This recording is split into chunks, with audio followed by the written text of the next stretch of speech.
জহর সরকারের আগে আরজিকর কাণ্ডে বারবার সরব হয়েছেন তৃণমূলেরই রাজ্যসভার আরও এক সাংসদ সুখেন্দু শেখর রায়, যার নবতম সংযোজন তার গতকালে পোস্ট। রাষ্ট্রের জন্মের আগে মানুষের জীবন ছিল নৃশংস এবং সংক্ষিপ্ত, সেই সময় কি আমরা ফিরে যাচ্ছি? প্রশ্ন তৃণমূল সাংসদের। ব্রিটিশ দার্শনিক থমাস হবসের 1651 সালের বইয়ের উল্লেখ করে পোস্ট করেন তিনি।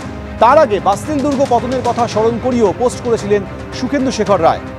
त्योहार और प्यार लाती है रिश्तों में ढेर सारा मिठास, परंपरा वही सोच नहीं। आदि मोहिनी मोहन कांजीलाल। আবার আরজিকর মেডিকেলে প্রাক্তন অধ্যক্ষ সন্দীপ ঘোষের গ্রেপ্তারির পর ভাঙা উইকেটের ছবি পোস্ট করেছিলেন তৃণমূল সাংসদ। তার আগে আরজিকর কাণ্ডে প্রতিবাদে সামিল হওয়া থেকে সিপির গ্রেপ্তারি চেয়ে পোস্ট বারবার সরব হয়েছেন সুখেন্দু শেখর রায়। সম্প্রতি দিল্লিতে মোমবাতি হাতে প্রতিবাদ কর্মসূচিতে যোগ দিয়ে তিনি কেঁদেও ফেলেছিলেন।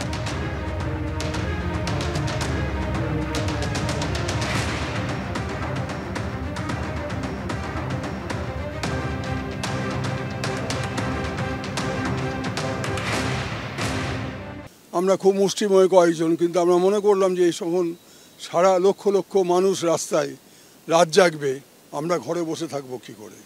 আমরা কি ঘরে বসে থাকতে পারি? আর আমার এই গত 21 দিন ধরে বারবার মনে হয়েছে যে মেয়েটি যখন শেষ নিঃশ্বাস ছাড়ছিল, ওই রকম একটা দানবিক অত্যাচারের পরে যন্ত্রণা ভোগ করতে করতে কি কষ্ট পেয়ে মেয়েটি মারা গেছে। হয়তো এই বার্তাটা দিয়ে গেছিল সমাজকে যে এরপরও তোমরা চুপ করে থাকবে, তাই আমরা চুপ করে থাকতে পারি না। কোনো মানুষ চুপ করে থাকতে পারে না, তাই আমরা রাস্তায় নেমেছি। আজকে আমরা যে কজন আছি, আমি যদি একা থাকতাম আমি একা দাঁড়াতাম। ওই যে একটা কথা আছে না, তারিখ পে তারিখ, তারিখ পে তারিখ, তারিখ পে তারিখ, এটা আর চলতে দেওয়া যায় না, অনেক হয়েছে। আরজিকর কাণ্ডের প্রতিবাদে তৃণমূলের সাংসদ পদ ছাড়ছেন জহর সরকার। মমতা বন্দ্যোপাধ্যায়কে একটি চিঠি লিখে সাংসদ পদ ছাড়ার ঘোষণা করেছেন জহর সরকার। শুধুমাত্র যে সাংসদ পদ ছাড়ছেন তাই নয়, একেবারে রাজনীতি ছেড়ে দেবেন বলে মমতা বন্দ্যোপাধ্যায়কে চিঠি দিয়ে তিনি জানিয়েছেন। দীর্ঘ এই দুপাতার চিঠির মধ্যে ছত্রে ছত্রে তার ক্ষোভ অভিযোগ ঝরে পড়েছে। দুর্নীতি থেকে শুরু করে আরজিকর কাণ্ড নিয়ে তিনি মুখ খুলেছেন।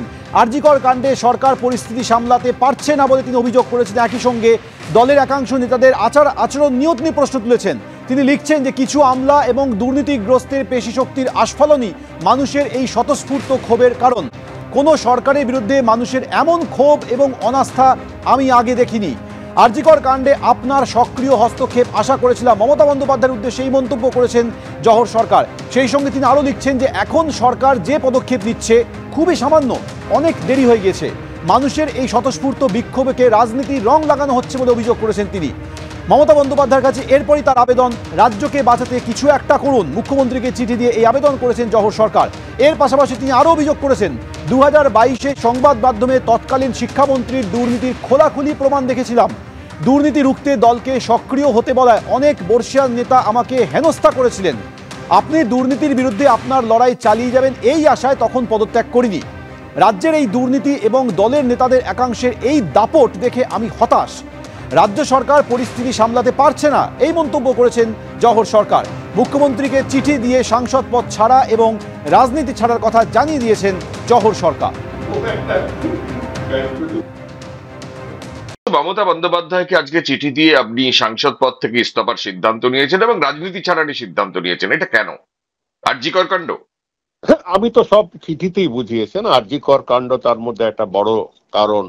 আমি আর থাকতে পারছি না, সম্ভব নয়। আমার মনে হয় যেভাবে জিনিসটাকে সামলানো হয়েছে একেবারেই ঠিক নয়। গোড়া থেকেই করা যেত, যদি দুষ্ট চক্রকে ভাঙা যেত।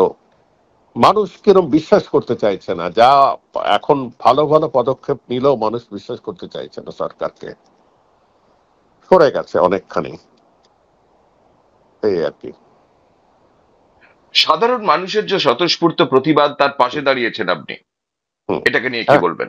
নিশ্চয়, আমি বরাবরই, আমি তো লিখেইছি চিঠিতে, আমি বাসে বাদুরের মতন ঝুলে বড় হয়েছি, মধ্যবিত্ত বাড়িতে বড় হয়েছে, মধ্যবিত্ত ভাবে থাকি। অর্থাৎ মানুষ কোনোদিন, আমি মানুষকে কোনোদিন ছাড়িনি। এখনো ওদের প্রতিবাদে কাউকে না বলে আমি গড়িয়াহাটে গিয়েছিলাম, শুধু দেখবার জন্য মানুষের আবেগ কতখানি, মানুষের রাগ কতখানি, মানুষের আক্রোশ কতখানি দেখে আমি সত্যি চমকে উঠলাম। আমি জানি না ওনাকে কে বোঝাচ্ছে যে পুরো জিনিসটা রাজনৈতিক একটা। আমি বারংবার আবেদন করছি, উনি বড় নেত্রী, আবেদন করছি যে এটাকে রাজনীতির মধ্যে না ভাবতে। শুরু একটা রাজনৈতিক সংগ্রাম নয়, বরং আমার মনে হয়েছে সেদিন দেখে গড়িয়াহাটে যে রাজনীতিবিদরা যদি কোনোদিন যায় ওখানে ওরা মারধর খাবে। এবার সাধারণ মানুষ রাজনীতির কাউকে চায় না, কাউকে চায় না। ওরা চাইছে স্বতঃস্ফূর্ত ভাবে যে আমাদের জাস্টিস দাও।